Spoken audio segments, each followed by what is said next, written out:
Saya berkunjung ke Tiongkok, Presiden Prabowo Subianto melanjutkan kunjungan kerja ke Amerika Serikat untuk bertemu dengan Presiden Joe Biden. Warga Indonesia di Amerika Serikat pun turut menyambut kedatangan kunjungan Presiden Prabowo.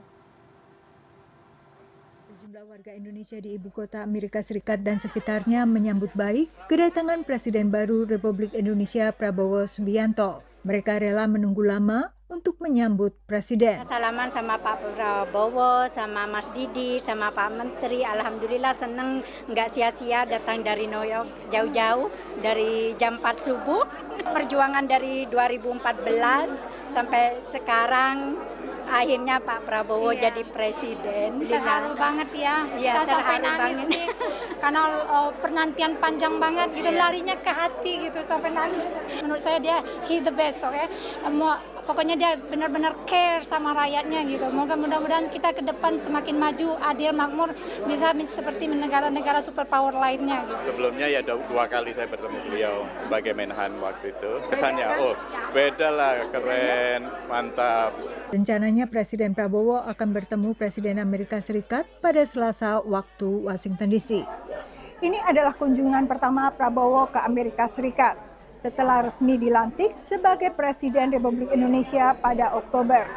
Usai kemenangannya dalam Pilpres pada Februari, ia telah berkunjung ke sejumlah negara termasuk Tiongkok.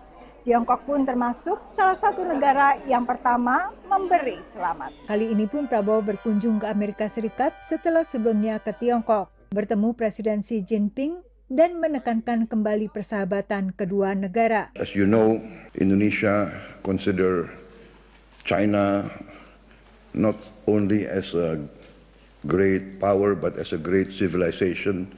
We have lived together for many centuries and our cultures and our people have been interrelated for many years. Analis menilai kedekatan Indonesia dengan Tiongkok pada masa pemerintahan Prabowo adalah bagian kontinuitas dengan kebijakan Indonesia di bawah Jokowi. As I understand it, his first trip after election was in part at China's request because Xi Jinping and others were a little fearful about what a Prabowo president might mean for the bilateral relationship, given Prabowo's history of anti-Chinese sentiments throughout his career.